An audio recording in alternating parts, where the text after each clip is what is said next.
I was invited to take some photos initially to document the actual performance, and then it branched out from there to get profiles of the individual actors and then collate that all into the website they were putting together.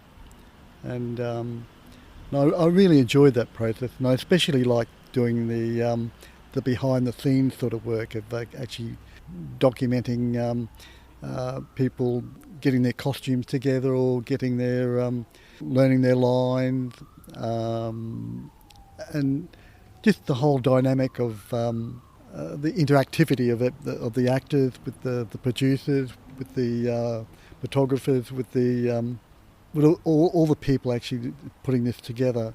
So that's how you originally became involved, was to document the images of people and the actors.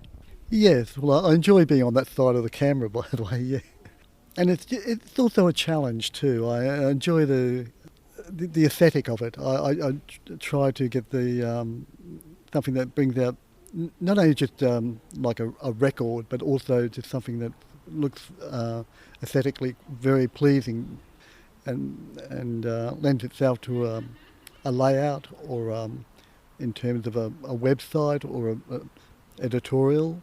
So that for me is a challenge, and obviously the technology behind that is also very interesting. I find that what lenses to use, what the lighting, be conscious of the actual background behind the actors.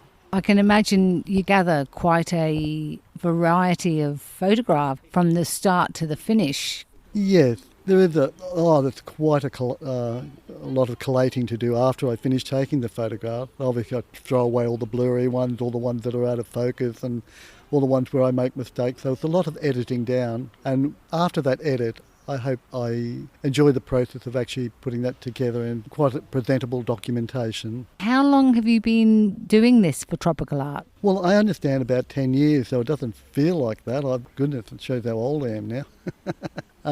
It's been quite a while, and I feel very privileged to be asked to take the photos. It's quite a privilege, I consider. Are there any productions that have been a favourite for you? I enjoyed Hamlet. I thought that was because I'm familiar with the background of Hamlet, whereas this particular production of CLEO and Tony, I had to look that one up. I'm not familiar with Anthony and Cleopatra, which is what the production is based on, the Shakespearean production is based on. So because Hamlet was familiar to me, I kind of had a good understanding of the dialogue and it was intelligible to me, whereas a lot of the Shakespearean lines I have to look up.